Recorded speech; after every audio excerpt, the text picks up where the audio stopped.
Quote, if you could smell the way our scents blend together, you wouldn't have a doubt. End quote. Question mark, period. Question mark, period.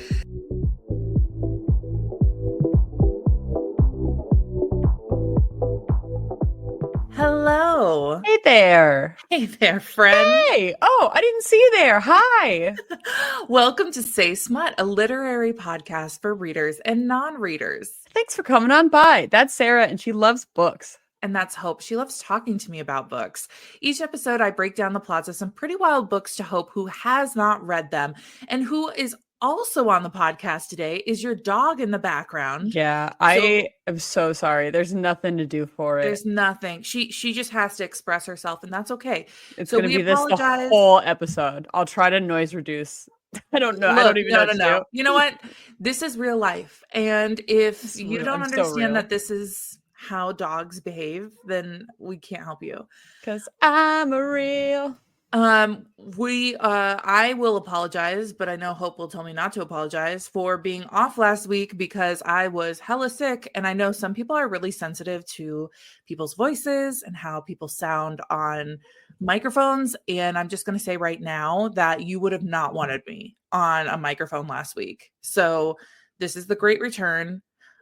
We are back from hell with Hellhounds, which is not surprising because this is the name of the book.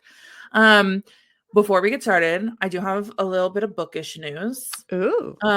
So first of all, I've been texting Hope because we did Done and Dusted by Lila Sage a couple of weeks ago. LOL. Months ago.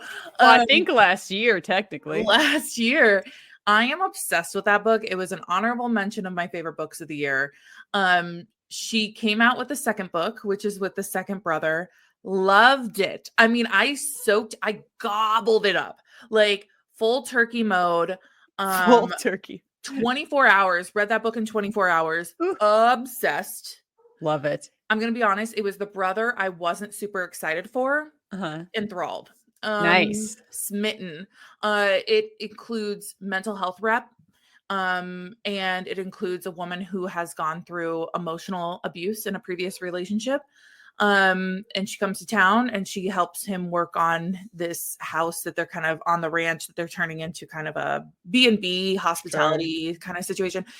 What I loved about it, not only was it obviously like a big warm hub, I just like her writing, but what I loved most about it was that a lot of times when there are quote unquote issues in the book, they're all put on one character, and it's typically the female character, and the male comes in and swoops her up and takes care of everything.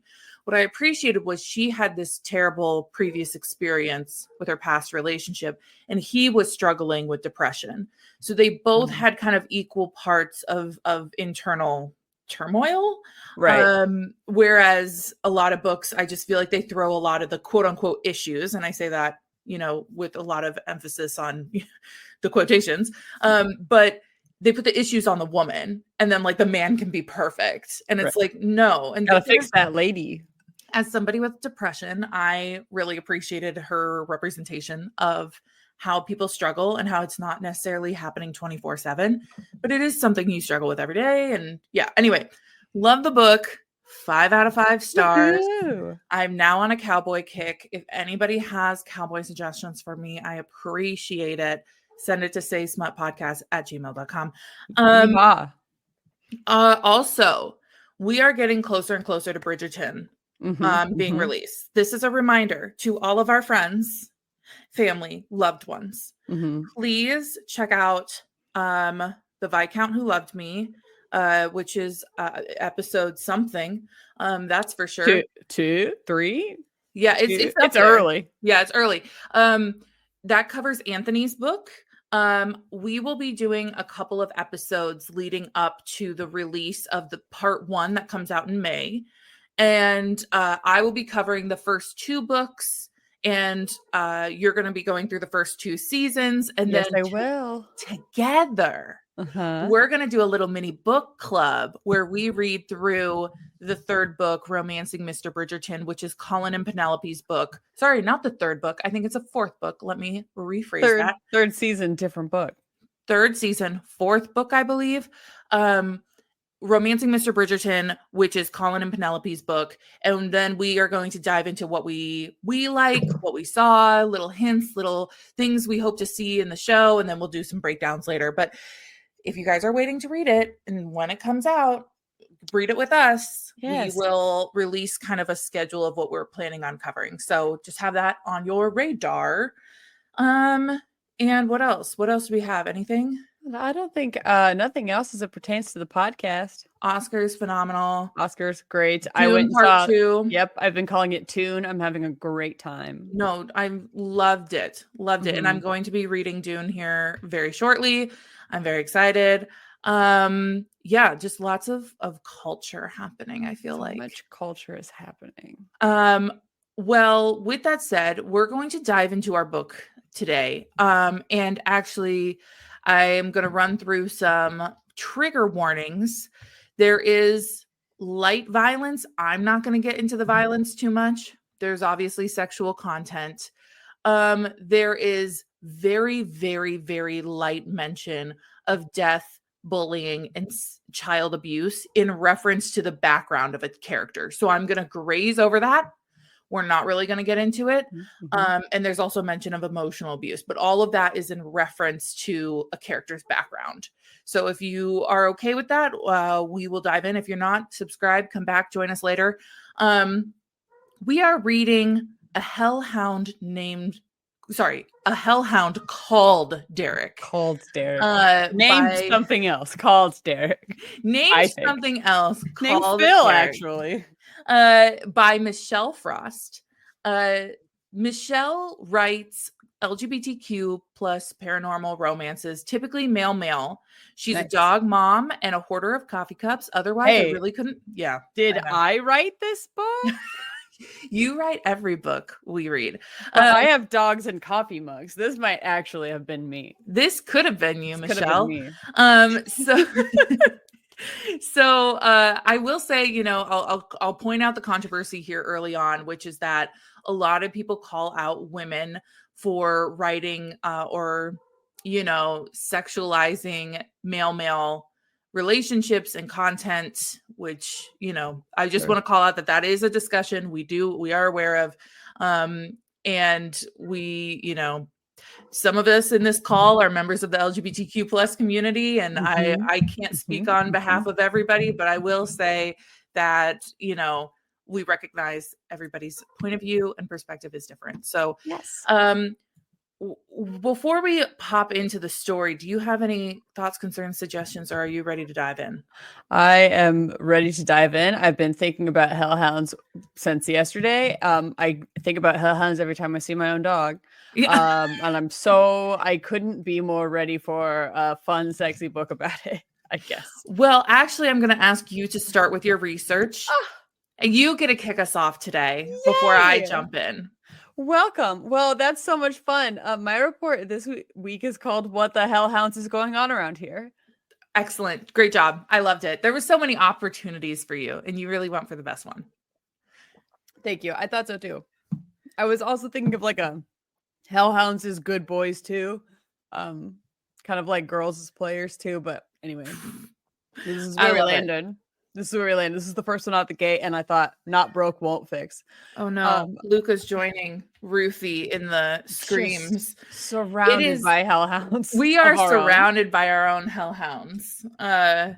Luca and Ruthie, hellhounds. Deku could never. No, he's a heaven hound. My other dog Deku is a heaven hound. Before I get into my research, I would like to say thank you so much to Katie Prickett at BBC News, Wikipedia, the contributors to the Myth and Folklore Wiki on fandom.com, and of course, spoiler alert, D&D Beyond. Yes. Hellhounds are 7 to 8 year old coonhounds named Ruthie who eat couches and chew holes in curtains and destroy video game cases and almost start fires while Sarah and I record this podcast, hence the name Hellhound. Always barking, especially when recording, specifically right now. That's the end of my research. Thank you. The end. Now we're ready to talk about Derek. Anyway, so that's my very personal definition of a hellhound. Hellhounds are also supernatural Satan dogs. I don't really see the difference between that definition and what I've just described, but I digress. Wikipedia gives the most common definition of a hellhound, which is a quote mythological hound that embodies a guardian or a servant of hell, the devil, or the underworld. Nice. So Yeah. there's our baseline jumping point. There is a very delightful entry on hellhounds on fam.com in the wiki I mentioned called the Myth and Folklore Wiki. It's huge. But I wanted to pull from a quote from that, which states, a wide variety of ominous, hellish, supernatural dogs occur in mythologies around the world. The hellhounds have been seen several times throughout history, and it is not specific to any one place, but they are commonly associated with graveyards and the underworld. Yeah, I know there's a lot with mythology in them. Mm-hmm. They like I mean I can't remember of the name, but wow, I can't think of anything right now, but It's the god Cerberus, of and we'll get there. thank you. Okay, you'll just do your job and I'll just stay the fuck out of it. Do my job. Sarah didn't read this book. This I wasn't a didn't. book at all. Anyway, so like general visual on hellhounds varies. There's a fun little quote I pulled from the BBC article by Katie Prickett, which is called "The Terrifying Story of the Hellhound," where hellhounds are described as being ferocious black dogs with eyes glowing and teeth bared as they wreak vengeance on the population. The general kind of commonalities in descriptions all across the place, because there are lots of different origin stories of hellhounds, are usually black in color, eyes usually glowing, sometimes red, sometimes yellow, sharp Ooh. pointy teeth, sometimes they smell like brimstone, and or maybe they leave like a smoldering trail behind them because they're dogs from hell. Yeah. Those are like commonplace descriptions for what hellhounds are. Got it. So into slightly more specifics. This tickled me when I was doing my research. Hellhound lore varies by location, and there are a lot of locations where there is hellhound lore. For reference, the Hellhound Wikipedia that I looked at contained a section of hellhounds and folklore that were organized by locale, which included like brief but stories of accounts from 20 different countries in Europe and the Americas and Asia were like would list country, little lore about their version of a hellhound, country, their little version of lore on a hellhound, and they're a lot very similar. Oh, nice. But Are probably, they all named Ruthie? they're all just my own dog. They're all reincarnations of Ruthie. They are to me when I envision it in my mind. Probably the most familiar is Cerberus in Greek mythology / Disney's 1997 hit film Hercules. So we're talking, dog, 3 heads, hanging out in hell, pals with Hades. I think Fluffy in Harry Potter and the Sorcerer's Stone is kind of a Cerberus deal, which in turn is sort of a hellhound deal, if you want to think about it that way. A lot of the other accounts that were included in this like list of lore by location were like a big black hell dog attacked our congregation, or like a big black hell dog is roaming our fields at night, or like the devil's coming and he's riding on the back of a big old hellhound. But my favorite was one that was for Czech lands, and this is again in the Wikipedia, and it simply said numerous sightings of hellhounds persist throughout the Czech lands. And that's persist. They persist. Just persist. No one's getting them down. No, they just keep showing up. And what are they doing? We can't even talk about it. It's happening. Terrors persist, but so do I. But so do I. I'll note as well that hellhounds aren't always depicted as being evil and bad. Because at the end of the day, what is a hellhound but a spicy good boy? I think. Yeah, that was great. Now, what is a hellhound if not a spicy good boy? So one account that was shared in the BBC article that I previously cited described like a hellhound or a shadowy canine that I'm editing to not have to include trigger warnings in my research, but essentially prevented a friar from attacking a girl in Europe. Nice. And then I think, as I read the lore, died, and the dog's ghost like just kind of hung out in the area. Oh. And so, but yeah, mostly hellhounds are depicted as being spooky and bad and like wreaking havoc. And at least this one case, you know what I mean? Well, like, who can truly define bad? All dogs go to heaven. I will say, arguably, attacking a congregation of churchgoers and, spoiler alert, killing some of them, probably bad. But who's to say they didn't deserve it? I mean, Let's just say that it's like Joe Biden's dog biting Secret Service a bunch, and people are like, that dog knows things. That Secret Service is, and I fully That's actually agree a with them. three-headed dog. That's actually a hellhound. Cute little German Shepherd. Yeah, they edit the photos. Yeah. Don't believe everything you read. Now I would like to go to my favorite segment, where applicable, which is according to D&D Beyond. Oh, I love this segment. According to D&D Beyond, hellhounds are, quote, fire-breathing fiends that take the form of powerful dogs. Hellhounds commonly serve evil creatures that use them as guard animals and companions.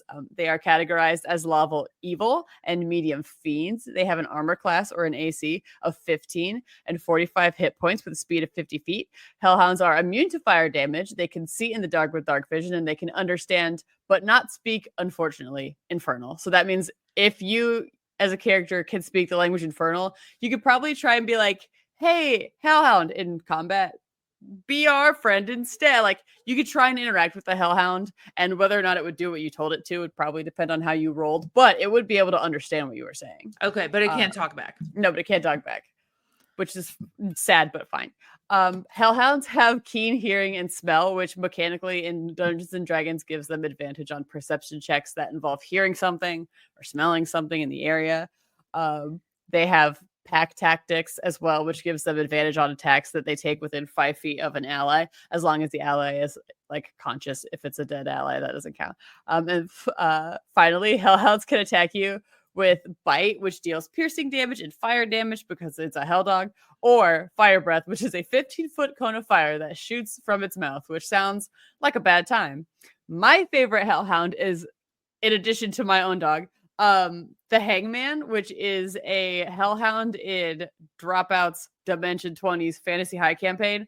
That is a hellhound that looks like a cool motorbike and belongs to Fabian Seacaster. Nice. And normally I would stop all of my research here, but I wanted to end on a really delightful note in the Myth and Folklore Wiki, which was, quote, the most recent sightings of hellhounds occurred in Connecticut, Kentucky, Louisiana, Ohio, Vilseck, Germany, in or near cemeteries. You want to know what I think? You want to know what I think? All the places you would think to find them. I am tired of the United States thinking that we belong on lists that we don't belong on. I'm tired of us being like, we have all this, which don't get me wrong. Indigenous people do have a lot of culture, but what we did is, as white people, we came over and brought our culture and was like, oh yeah, that shit's happening here too. No, it's not. No, it's not. Unless an indigenous person tells me that that is actually a part of our culture in the Americas, no, it is not. White people, stop. There are a lot of hellhound sightings, and most recently they've been in Kentucky, Connecticut, Louisiana, and Ohio. And also Germany, and also cemeteries. Also firmly believe, and I can say this because I've been to Ohio multiple times. Ohio, you are not a part of the Midwest. You are a part of the East Coast. Get out of here. Also, nothing important happens in Ohio. It's one hell of a take, my friend. Sorry. I will think of all the listeners in Ohio who will never download our podcast. Okay, I'm so sorry. Please keep listening to us. Things happen. I just don't think you guys have hellhounds. I will stand behind that one. Okay? I'll stand behind it. Amazing. Is that the end of your research? That is the end of my research. Just absolutely shitting on Ohio. I think I'm going to Cincinnati this year because we have a conference for work that we do in Ohio every year. And so I have now gone to Cleveland. Ooh. I've been to Cincinnati once, wasn't impressed, but I didn't do a lot of sightseeing. So, okay, we'll give it another shot. And then I'm going to Columbus. There's so many C's. So many C. Anyway, this is just say that I'm talking a lot of shit and I'm gonna backpedal, okay? Because I don't want to piss people off. I don't want to be controversial. Okay, so I want to introduce you to our main character. Are you ready to meet him? Is it Derek? It sure as hell is. Yes! And it sure as hell is. It sure as hell is. So our main character, Derek, is smoking a cigarette while sitting on his Harley motorcycle. And I just want to ask, do you think it matters, like health matters when a hellhound is smoking a cigarette? Do you think it's a big deal? I mean, Inherently no, because I imagine that their whole vibe, at least according to some of the things in my research, can be smoky and burned. So I would just imagine you're just always around smoke. Plus, hell, I also assume maybe has a lot of smoke, though we Yeah. don't ever talk about that to know. So I'm going to say probably not. Look, smoking's not cool unless you're a hellhound. So we're now going to do a quick civics lesson, paranormal civics lesson. Okay. They live in a town, a paranormal town called Solston. The town has a council of paranormal leaders, and the hellhounds are the enforcers of the council. So pretty much they're like police officers. Uh-huh. Okay. They're like city. I mean, I guess police officers are They're like, city council cops. I was going to say like city council cops, but they're all kind of working together. yeah. So, okay. They I kind of get get what you into mean. some nuances about this that they didn't have to get into. But I will tell you that it is a town that has both paranormal and human people in it. And Mhm. there's like essentially a division between there is a police force. There's like a chief of police. We will meet him. That is not the hellhounds. The hellhounds are specifically for the paranormal council. Like they're enforcing the paranormal council's laws, not Mhm. every law Mhm. everywhere. Okay. Yes. Okay. So apparently, Derek is the Hellhound Alpha and lead demon presence in the city of Solston. What do you think his leadership roles require him to do? Like, if you're going to take that type of a role as an alpha Mhm. hellhound, what do you Mhm. think is going to be, travel is 10% a year. You have to have I strong I leadership mean, I skills. imagine, yeah, it's a lot of pack tactics. It's a Yeah. lot of getting the group together to do their paranormal city council cop enforcement. Yeah, sure. Did you have on your list that he has to have an arranged mating with a human? I mean, not at the number one spot, I guess. Imagine seeing that on a list of requirements for For a the job job. posting. Yeah. Comes with a So, 401k, vision, and dental. You do have to have an arranged marriage, no, no, but we no, have a arranged Christmas. mating, Sorry, arranged mating, but we have a Christmas party every December. It's and it's pretty open fun. bar. so he, so you kind of figure out that people naturally mate with humans who are on this council or do these council-y things. But I guess that they had to bring back the archaic concept of arranged matings, like arranging them gatherings, because these group of leaders, because there's multiple leaders among different paranormal groups. Uh-huh. He's just the hellhound leader. Right. But so they were like, we need to get you guys paired off because I don't even remember the reason. We need you to pair with a human to show that we can live together. Sure. And it's not to do with any like offspring thing because all of these are gay stories.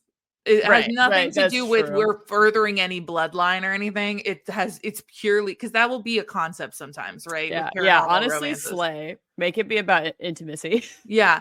So despite being leader of the hellhounds in the city, he's not like the alpha. Like there is a demon king. So he's not like super top of the food chain. He's just one of the topper people of the food chain. Okay. Sure. Okay. So Derek doesn't know what his mated man looks like because when they were going through files, he literally just took a file and thought it smelled fabulous. And then he Well, was like, I'm not even going to bother opening the file and looking at the photo. I just sniffed it and I handed bet it to them and said, this one. I bet he rolled a nat 20 investigation check using smell, and they were like, "You're gonna want to take this file. You're going to want to take it. Trust me." Also, like, I mean, I feel like HR would have some complaints about that, choosing somebody based on smell and not by, credentials, but it's fine. It's If fine. HR would be really concerned about the forced mating that is part of your job. Look, I can't tell you. So back to the current time, he is on that motorcycle. He's walking into the council building. He ashes his cigarette. He's walking in all hot and muddy. Mhm, mhm. And he is going to meet with his new mate. Apparently, this is a group activity because there are two other guys, leaders, One of them is a warlock and one of them is a vampire. Naturally. They're the leaders of the group, and they are also getting arranged matings today. Mm. They shockingly, A group they deal. also have their own books. So amazing. We'll get into this later. So they're all like standing in the hallway, and like some administrative assistant, I don't know, comes up and is like, "Okay, Derek, your mate is waiting for you in conference room 1." It's time for your 3 o'clock mating. So he goes to conference room 1, and what do you think his mate is? He smells good, but what if you're gonna picture this? But it's a human. It's a human, which Derek has human appearances, by the way. We'll get into that in a little bit. I mean, and I assume, well, yeah, I mean, I just kind of picture a good smelling dude. I didn't think it would be anything crazy. Like, okay, you got this burly. I will tell you, like Derek got dark hair. He's burly, kind of a like macho man. Who do you think we're gonna pair him up with? Either someone very small, or, and this could be kind of fun, maybe a more like cuddly. What is the book trope? Cinnamon roll? Like a cinnamon roll. I mean, he's got cinnamon roll tendencies, but you are on the right path. Opposites attract. We meet Hollis, which is a man who's waiting inside conference 1, and he is fidgeting with his hands. He's pacing back and forth. He's about 5'7" with thick framed glasses. He's got khaki slacks on and a little brown sweater. He's got a mop of curly blonde hair, and he's just downright adorable. And apparently he smells amazing. Again, he's just the smell is everything. And we'll get into some of the smell stuff later. Smell helps me. So they introduce wow, I just completely slurred that word. They introduce each other, and how it panned out was that uncle, or what am I saying? I'm like, I am not dyslexic, and this is not a dyslexic joke, but I'm seriously reading things backwards on this page. Okay, Hollis's uncle is the human police commissioner. Okay. Yes. And part of the deal is that when you get married to a human, they already have to, or they will have to change jobs to work with the council. Okay. So whatever the job they were doing before, if they were a cobbler, a school teacher, whatever, they have normal to change, jobs. Yes. They have to change jobs and go work at the council building. So wait, you have to marry the person you have to mate with? You don't just mate with them and then be done with it? Well, they treat mating like a marriage. They go, so what they're doing is kind of like a courthouse marriage right now. So they come in with a mating license. They come in with a mating license they have to sign. Anyway, so Hollis was working at a library, but due to the civics agreement of the mating bond, he will now have to work at the council, which is something very appealing to his uncle. And we will find out why later. Okay. So Hollis is not here on his own volition, right? He's like, I am a little cute gay man, but I am also really frightened by my uncle. So they shake hands, and Derek notices that Hollis's hands are cold. And Hollis gets like really embarrassed about it. Like, as a girl with poor circulation in my feet, particularly, I do the whole little tuck thing. You just tuck your toes into like under a blanket, or you tuck them under the couch cushion or whatever. So I understand this. I have like light Raynaud's, so sometimes the tips of my fingers or my toes will start getting super, super white and kind of painful when they're cold. Yes. So Hollis is he's just a baby. You know the sound, like, he's just a baby, just a little baby. I just think of Hollis as just like this little precious boy. And I know that sounds like pedophile, but like because this is very much, he's like 21 or something, 22, and he's just like, he's just delicate. He's just a little delicate boy. So they're about to sign the mating license, and Hollis is like shaken like a leaf. And Derek stops him before he signs the papers and asks him if he's afraid of him. He's like, "Are you afraid of me? Like, please don't be afraid." And Hollis is like, "Should I be afraid of you?" Right. And Derek assures him that he will never hurt him. He's like, "You will always be protected by me. You will always be protected by the Hellhounds. No one will like fuck with you." Because, Derek's in the line of duty. Derek is got lots of enemies. True. We will find that out later. It's tough out there when you're a police officer for the Paranormal City Council. Yes. So they sign the papers, and surprise, there's some human paranormal gala in a month, I guess, that they have to attend. I guess that's giving us a timeline for this story. Doesn't really matter to me. Really felt random. So now Hollis is freaking out after they sign his papers because he's, quote, a sad 22-year-old virgin. And and he's nervous that Derek will want to have sex now. So it is, that it's a forced mating, right? That it's in the name of the thing you're doing, right? But like mating, they're treating like marriage. So it's not necessarily mating as in like the animalistic. I assumed it was very specifically sex mating. Is that not correct? In this way, they're treating it like a marriage. They're not necessarily treating it like sex. Okay. But it's more of a commitment. It is though. They're just treat it like marriage. It's just marriage. Okay. I'm just trying to understand if Hollis is like contestants on The Bachelor when they come on and then they're like, I'm just having such a hard time seeing this person date all these other people. Like, I didn't know that was how the show works. No, it's like when they get the fantasy suites and they're like, oh, this is now a time like, or when there's any arranged marriage, it's like the wedding night. You've got to just get to know each other. Sure. Yeah. Anyway, so not only that, but he doesn't have a driver's license. So he's a sad 22-year-old virgin who can't even drive. Honestly, a little more sad. Well, maybe the circumstances are different. Who am I to judge? But you know what that means. He gets little rides from his mate on his motorcycle. So nice. Cute. Okay. So they're about to leave the city council building or whatever, and they run into Hollis's uncle. It's very clear that his uncle is like the personification of toxic masculinity. He's using subtle barbs to put Hollis down in front of Derek, and Derek's like not putting up with that shit and is like, I'm sorry, you're talking to my mate right now. Don't be mean. You find out by his internal dialogue, not out loud. The reader does. You find out Hollis's dad is out of the picture and his mom died. So his mom's brother, his uncle, has been his guardian. Hollis didn't have a say in the mating, and his uncle kind of forced it upon him.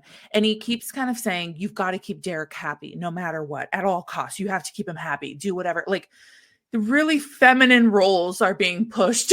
Yeah, just because he's little. Just because he's a little more femme doesn't mean. So during that interaction, his uncle grabs his arm kind of aggressively, but Derek steps in and kind of gets him out of the chat, like the awkward chit chat. And they speed off on his motorcycle. Now we're going to do a bit of a geography-ish lesson. So the Hellhounds live in like a high security apartment, and they all have their own like apartments within the building, but they all live in the same building with their mates and their children. Sure. In the apartment, there is wine, Italian food, all waiting for them. Apparently, nice. Derek's friends had ordered it in for the newly mated couple. Like, congratulations on this forced mating. Yeah. And after a lovely dinner in which Derek mentions the arm grab and his uncle, which Hollis kind of brushes off, they decide to watch TV. What do you think they like for favorite TV shows? And yes, they are like known popular TV shows. Well, logically, let me think about this. I was going to say, first thing that came to mind is something like Vampire Diaries, but then I was like, would they be offended by the concept of Vampire Diaries? A verdict out on that. Maybe they're not that goofy. Maybe they're just like, I just really love NCIS. Every version of NCIS there is. That's so true. Derek loves the Great British Baking Show. Me too, Derek.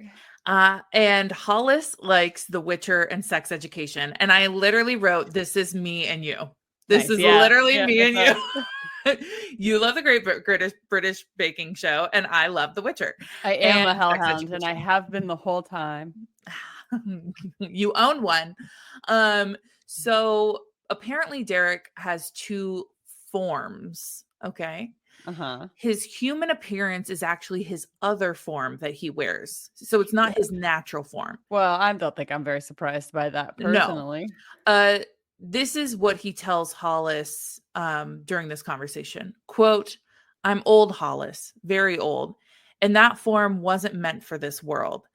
I can shift here, and I have, but it takes a lot of energy, and it's not a big black dog like most people assume." End quote. Fine. We will find out his appearance later. Good. For the record, would you like to state what you think his appearance is if he's not a big black dog? Oh, it's just not fun if he's not a big black dog. I'm gonna guess more werewolfy than straight up dog-ish. Like maybe he's like more person looking, but with like a dog face or Like some Professor dog features. Lupin? Yeah. Yeah. Maybe I was gonna say, or maybe he's like my favorite Hellhound and he's actually a motorcycle. I don't know. Yeah, maybe he's just a motorcycle this He whole time. is A motorcycle riding a motorcycle. and every riding day. himself the whole time. So Derek then asks him if he can scent Hollis. And after a good sniff to his neck, things start progressing. Ruthie agrees. Ruthie is right there with us. He's like, that got crazy. That wild. Scenting in a book, I can't believe it. So he just takes a good, and then he's like, they're kind of getting horny. And Derek becomes aware that Hollis isn't very experienced. So he delicately asks for permission, asks for consent. We love it. And then they essentially dry hump to completion while making out. Who hasn't? I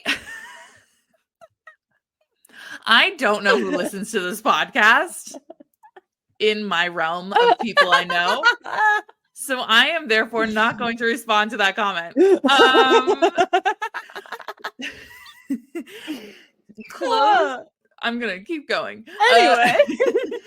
Clothes do come off during this scene. And it's clear that the uncle has always made Hollis feel bad for not being more of like a macho man because he's kind of, he's a smaller guy. And Derek is very kind of buff and muscular. Mm-hmm. But Derek tells him to stop being self-conscious. Apparently, Derek can smell emotions, ? Interesting. Period. Because I'm not going to be elaborating on that. ? Period.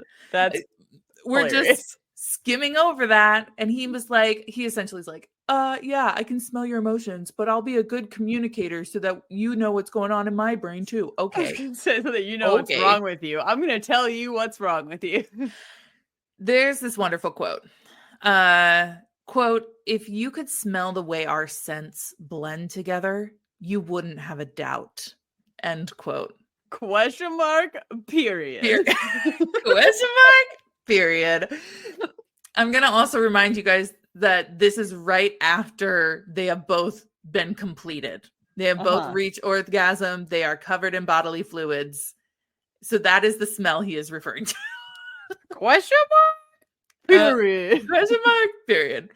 Hollis goes to his first day of work at the new, job the next day. Or sorry, not the next day. I forgot that this comes with a job you now have to have. Yeah. So sorry, it's actually been a weekend. They've been kind of in and out of bed all weekend, newly couple stuff, Derek drives him to work.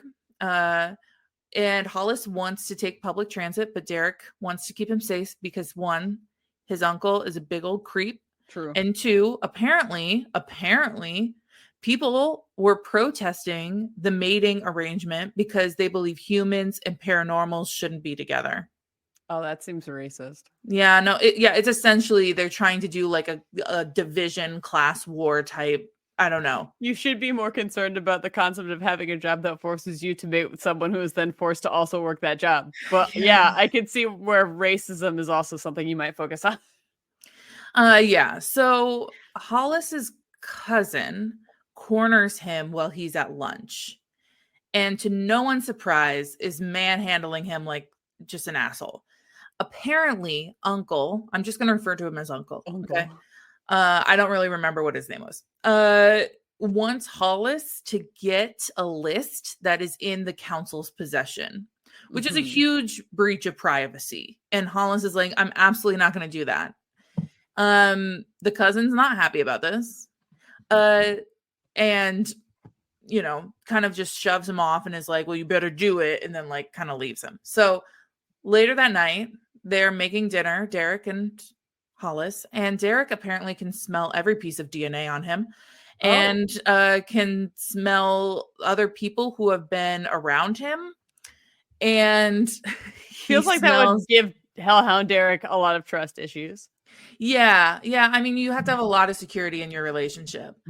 So he smells these people he doesn't recognize, which isn't real. Weird. It's also not real, but no, sorry. I meant to say it's not really weird. And then I just kind of short-ended that comment.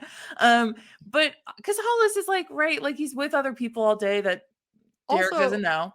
Just in general, you're gonna be around other people.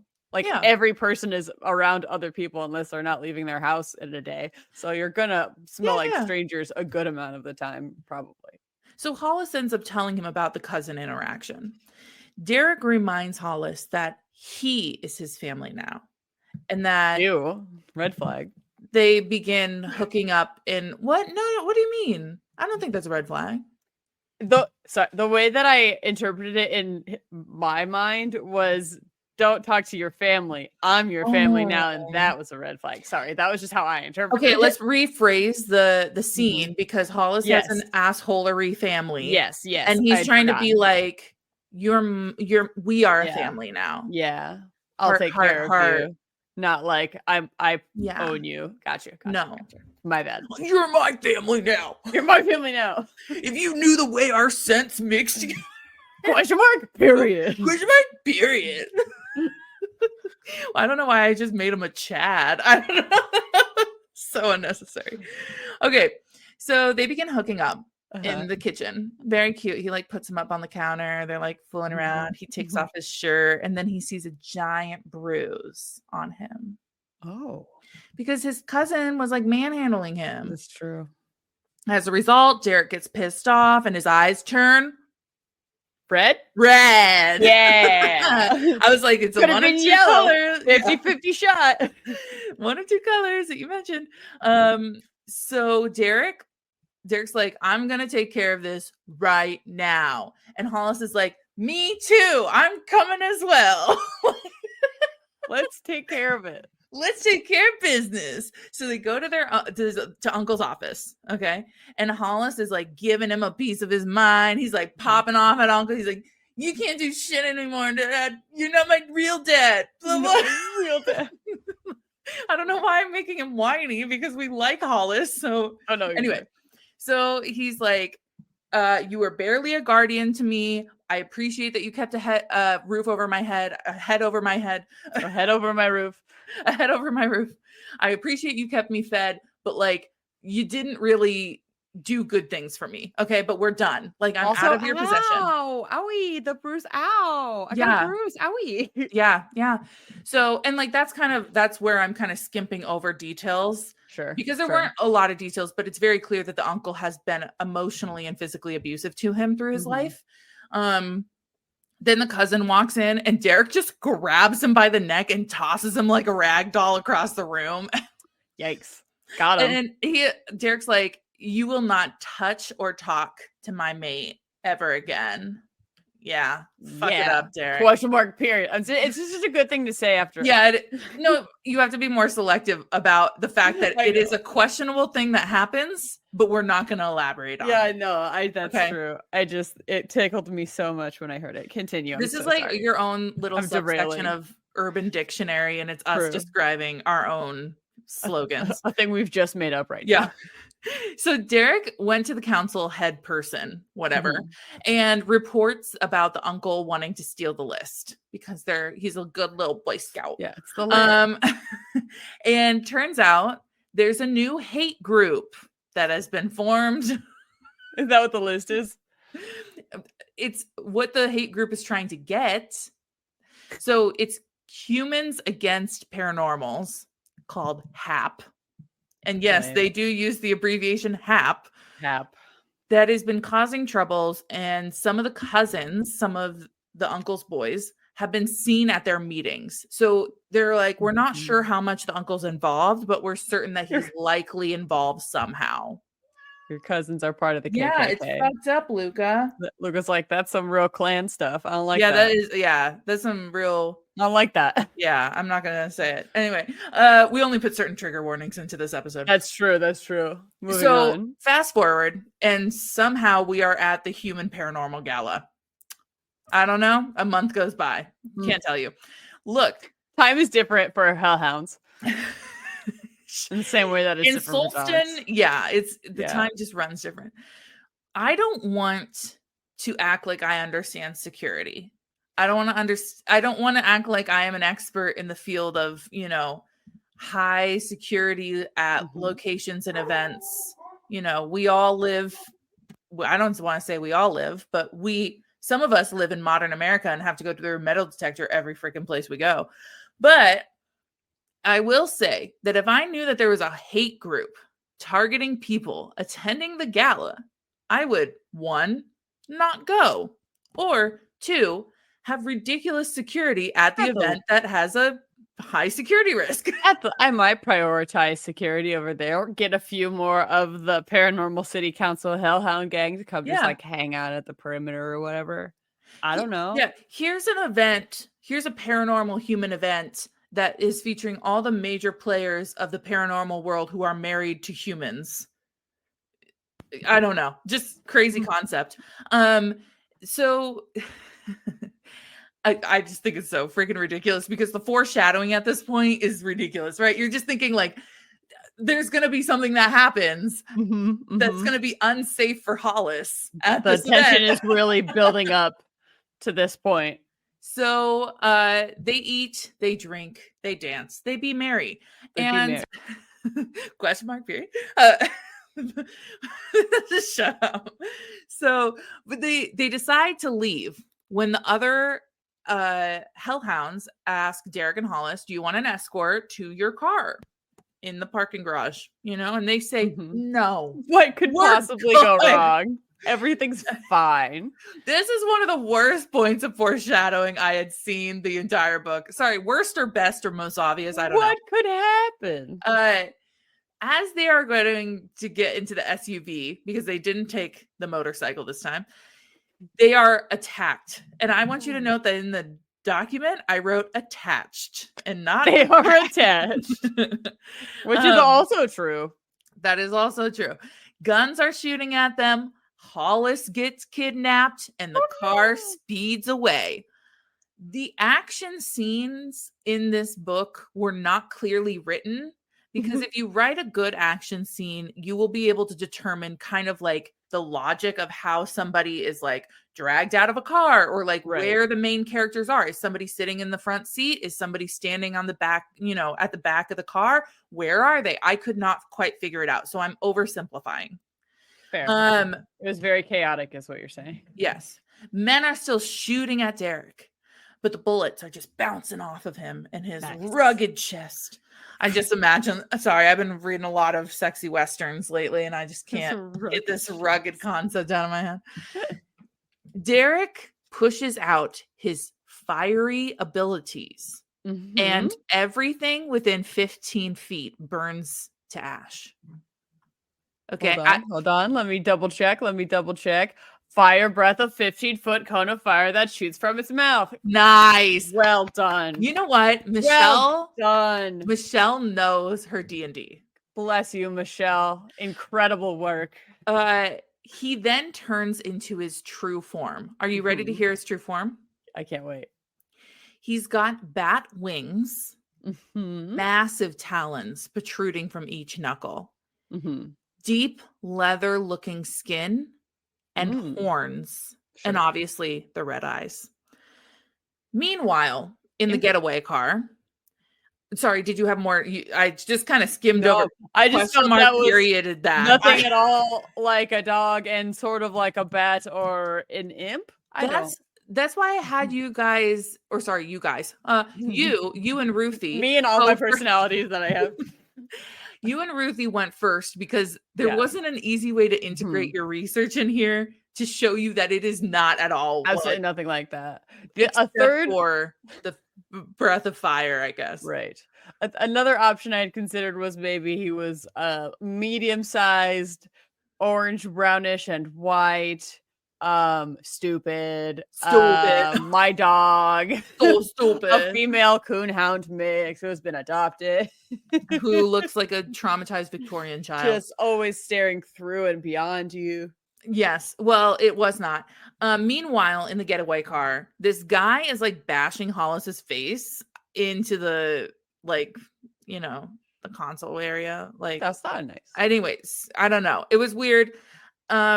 I'm not exactly 100% sure what happened. I do know that Hollis gets out of the passenger side door and falls into the road and almost gets run over until a monster appears at his side. Sure enough, it is Derek. And he's not frightened by Derek.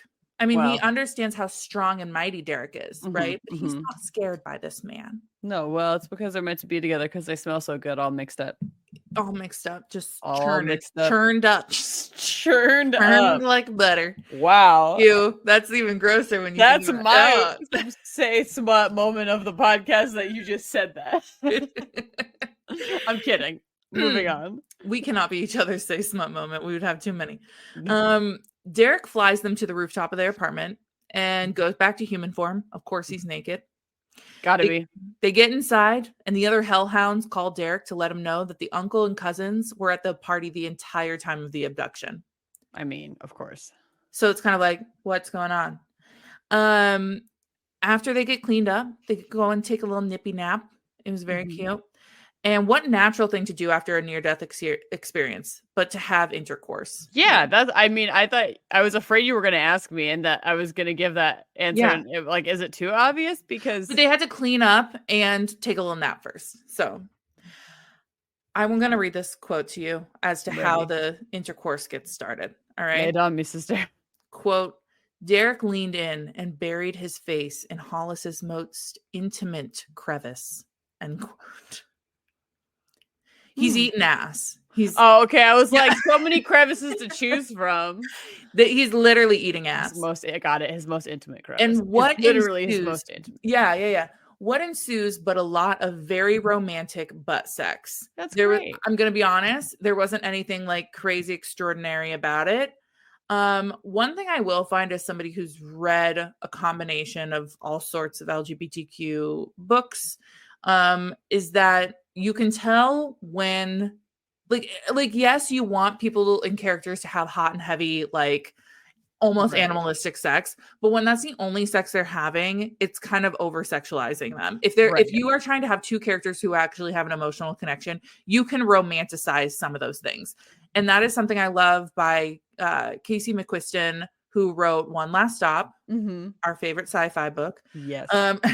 And they also wrote a book called Red, White, and Royal Blue, which I absolutely love. Oh, yeah. And that was one of the best romantic male sex scenes I've read, is because it was just like, it was so heartfelt and something that's typically something over sexualized, right? Well, and like sex isn't all, super intense, like crazy all the time anyway. So exactly, it's silly to only depict it that way when that's. But it's not the way it is all also the time. Fetishization of also that queer people, and we don't do that. But this was really cool because like it was also like pretty romantic. Do I think this book was a knock out of the park? No, but it was like 70 pages. So this was a lot. Also fit into 70 pages. This is a lot. Yeah. So they have butt sex. Lovely sex. And Derek is later woken by a cell phone call from the Demon King. Okay. Of course. Remember? The Demon King. Apparently taking demon form went against the king's order because like you really can't keep the peace when you're terrorizing humans with your appearance. So they're like, hey, you got to kind of keep your human form. It's like in Harry Potter when they're like, if you're under an age, you can't do witchcraft in public. Right. You can never do witchcraft in public. Magic. Muggles can't see you be doing that. Yeah. So it's the same concept. So the Demon King was like, hey, Derek, I know you went into demon form tonight. Oh, man. But it turns out like the king and him are besties, and he's kind of like a father figure to Derek. And he was like, slap on the wrists. You were doing what you did for your mate. So just don't make a habit of it. And then Derek gets off the phone. And Hollis comes in and is like, hey, who is that? He's like, oh, that was like practically my dad. You know, that That's anyway. practically my dad. And Hollis was like, "Can I meet him someday?" And Derek's like, "Of course you can." The end. Oh. I literally wrote the end. Yes, the end. Yes. Really, it's the end. It's the end of the book, even though the plot was not solved. All right. I will say there are 2 other books in this series. Mhm. And I think they pick up essentially what was dropped in this book, because the uncle isn't taken care of. The fact that, you know, there's this hate group. Also, there was some subplots woven in from the other characters, like some guy's mate gets in a cage match. I guess like human cage matches are an issue in the city. The way you're laughing right now. Ain't that the truth? So that is a very unsatisfying end to our book. Do you have any thoughts or suggestions or concerns or life questions after this?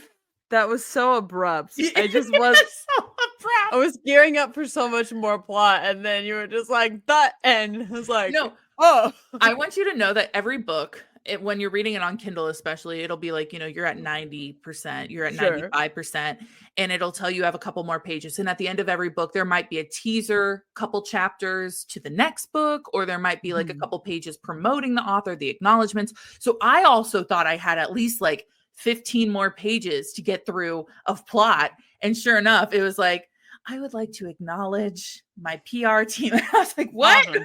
I was like, we have a whole ass plot. We don't know who took Hollis. We have no clue. That's for later. What his dad was trying to do with that list. We have no clue. Well, they did kind of explain the list thing, but not really well. So they just know that the hate group wants the list. Right. I don't know, you guys. If you want more, there's also others in the series. But as far as diversity goes, obviously queer romance, we love to see it. Sorry, I want to make clear to everybody else, the other books, a warlock named Jacob. Sorry, a warlock called Jacob. His name completely different. And a vampire called Lender.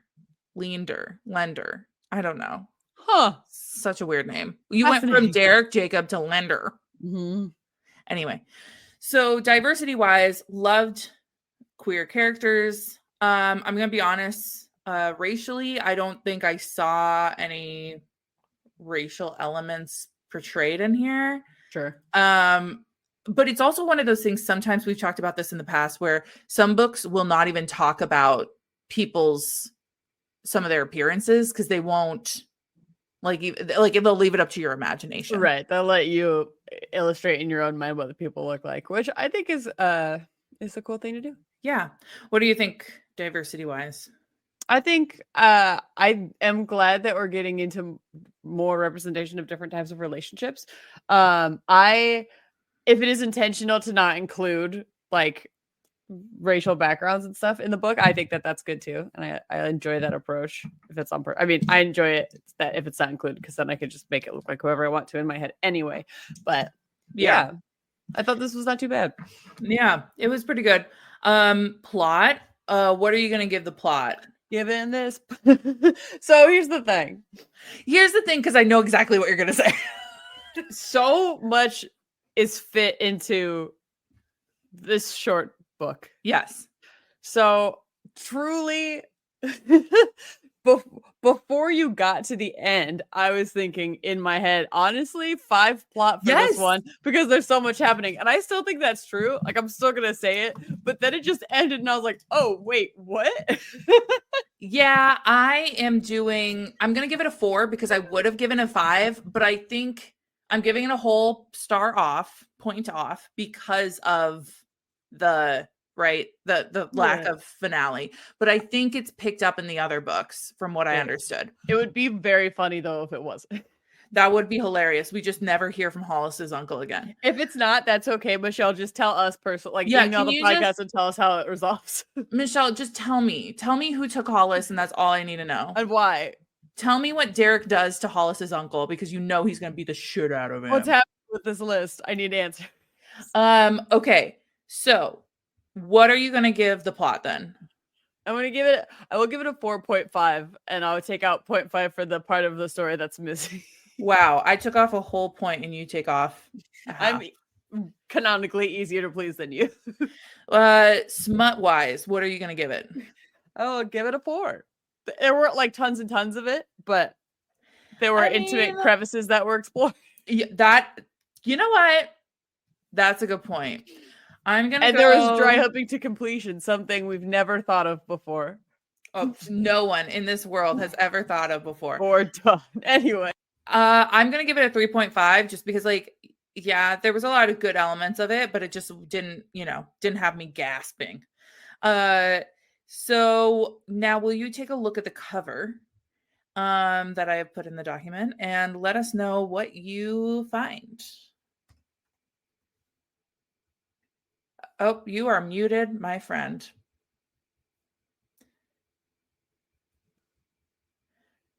Nope, you are still muted.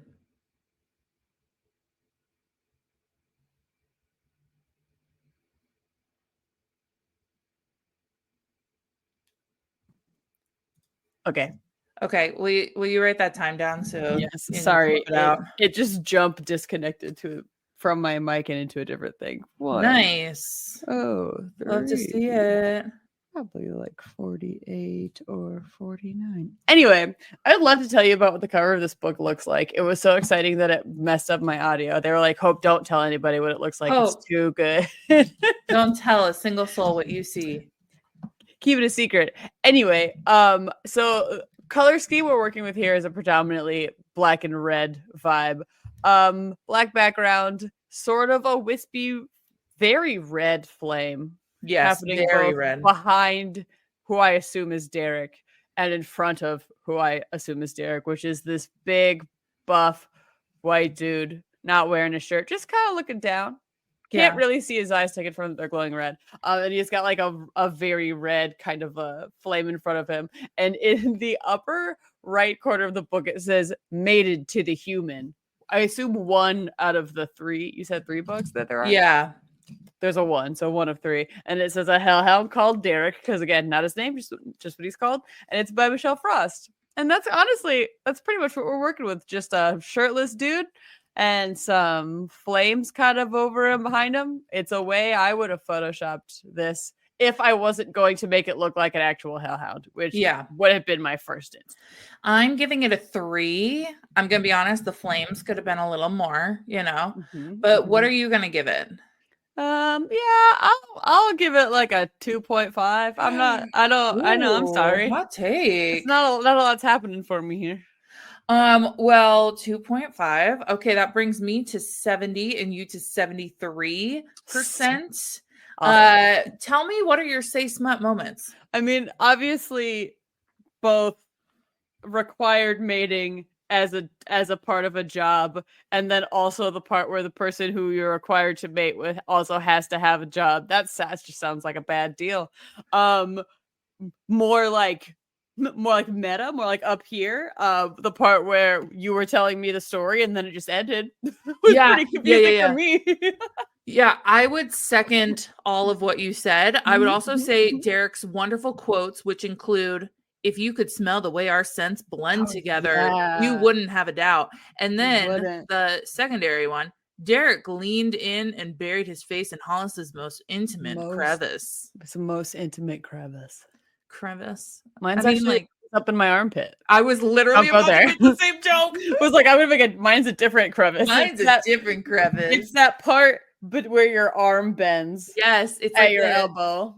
The armpit of your elbow. Yeah, your elbow pit. That's my most intimate crevice. Also, the wild concept that like Hollis had to take a new job. Like, that's pretty lame. That was weird. What if he doesn't have a passion for whatever that job is? Yeah.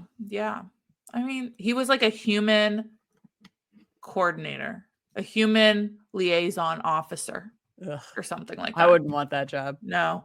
Well, that was our book. We appreciate you listening to the abrupt ending of this edition. I feel like it feels like something went wrong with the podcast. Like we edited the podcast bad to just end. I feel like I've made a mistake. No, if you want to know more, you can obviously read the other 2 books in the series. But before we sign off, I want to tell you guys you can find us if you so choose on TikTok and Instagram at Say Smut Podcast. Additionally, we would love to hear your book recommendations, specifically any Western smut, because I don't want to give you guys the second book of the Done and Dusted series. It feels like kind of a cop-out. Give me some new Westerns to read. Send those our way via email at saysmutpodcast@gmail.com. And also, we'd love it if you popped us a rating or review on our podcast platform of your choosing. So don't be mean just to be mean. Be mean with a purpose. Be critical in a progressive, thoughtful way. No one's as critical as my dogs are of this podcast right now. Holy cow. Maybe Ruthie will be less of a hellhound next time. We just talked about our people, so she was like, gotta chime in. But hey, stay smutty, everyone. Ta-ta. Till next time.